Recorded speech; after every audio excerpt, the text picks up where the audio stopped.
at pagkakaroon ko niya ang atong binabuhi, tinungaon minato, ma-himuot ang Diyos. Kung atong isukron, bukan na ta, asa na tanong umas na tayo. Baka na beta, kaya ibaw man taong asa ng napitaro. Ibaw taong sa tinuod, nagkahintang sa atong kanan. Kung makatagan ta, naupan na nagtrato ako sa spiritual life, nag-consistent na nga rin. Kapag kipalo na in time word, bibira pa niya. So nagtrato ni nagpalayo na sa ilang pagkila na kinabuhi niya ni Dili Rubuksan Santo Santo. Sa panato, kipalo na mag-unsay ang impator, ang ubay bukat pa, sa ligaw pa, sa kalibutan ng kinabuhi, sa kalibutan ng butang, o kalibukan.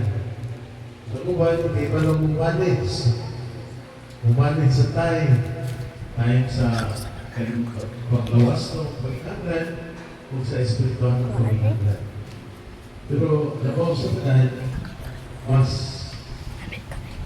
sufyerno, mas hipon ang atuang pagpangandam sa pagbalik na ito at sa ito. Mahimo na ito magkatidan, mahimo mag-uban at pa o bata.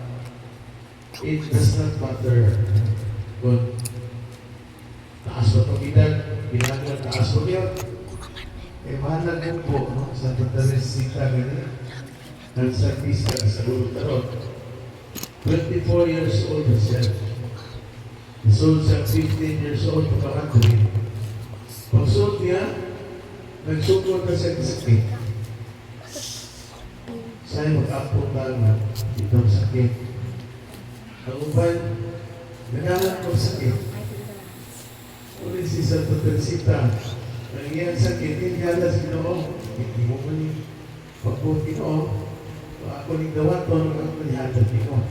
Kumoto iya, kamatayon na sa dahil na niya kamatay, niingon siya nga,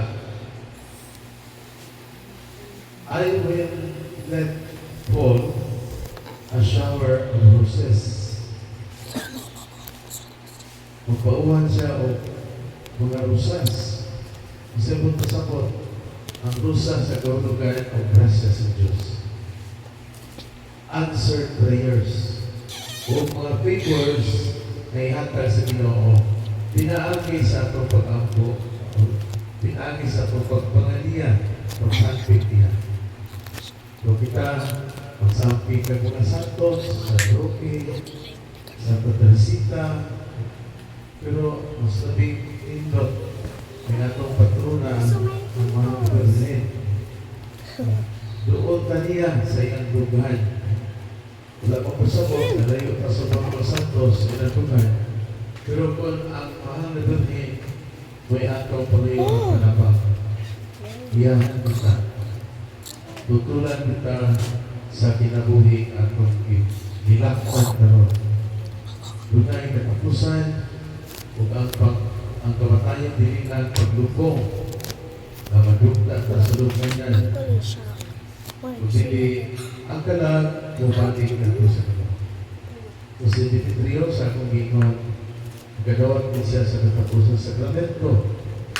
Naga ang Diyos man, ay nag-ingon, at isa ka ito magkadawat, hindi ikawan sa gingharian sa langit. Mahimong dili-dihan tayo, mahimong bugay pa, kung nga ito mga pag-ampo, pag-alag sa ito sa isa, kung kayo o magtabang sa iyang paghali o pagkatubang sa Diyos, aron siya magpagtayo. So, hindi niya naman po inyong itugyan sa Ginoo ang iyong kapalik. Ang iyong kaguol, apan kalipay sa iyang kalag. Malito.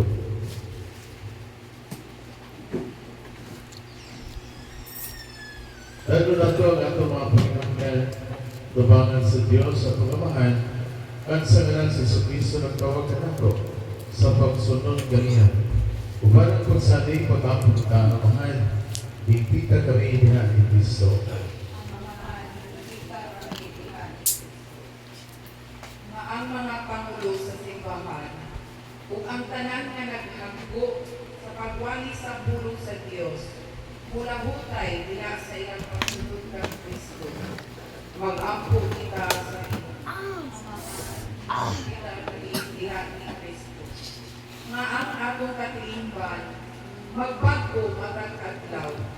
Pinaagi sa atong pagtuo sa pulong sa Dios nga nagtawag ka nato sa mas arang-arangan mapagpuyo. Mag-ampo kita sa Ginoo. Kita kami diha ni Kristo. Nga ang pipilakan nato nga nawag ang paglaom tungod sa atong mga sala. Makaanggo nga si Kristo ang atong Pangulo.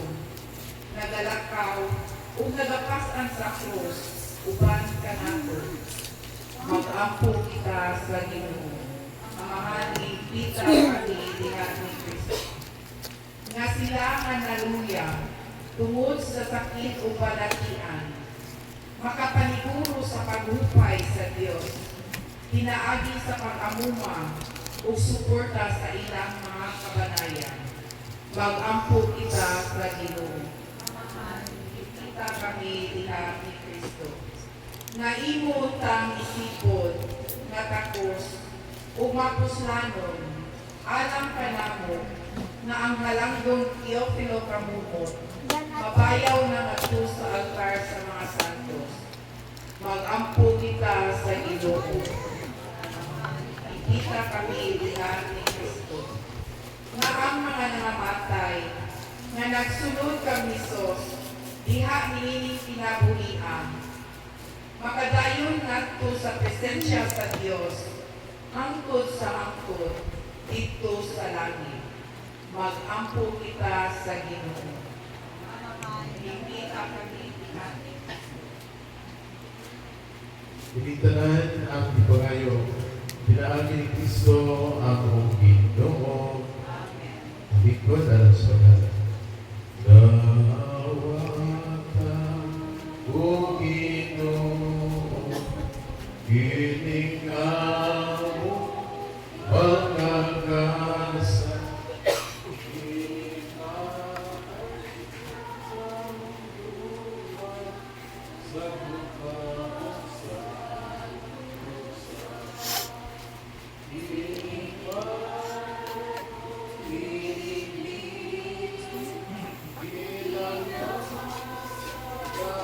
Sa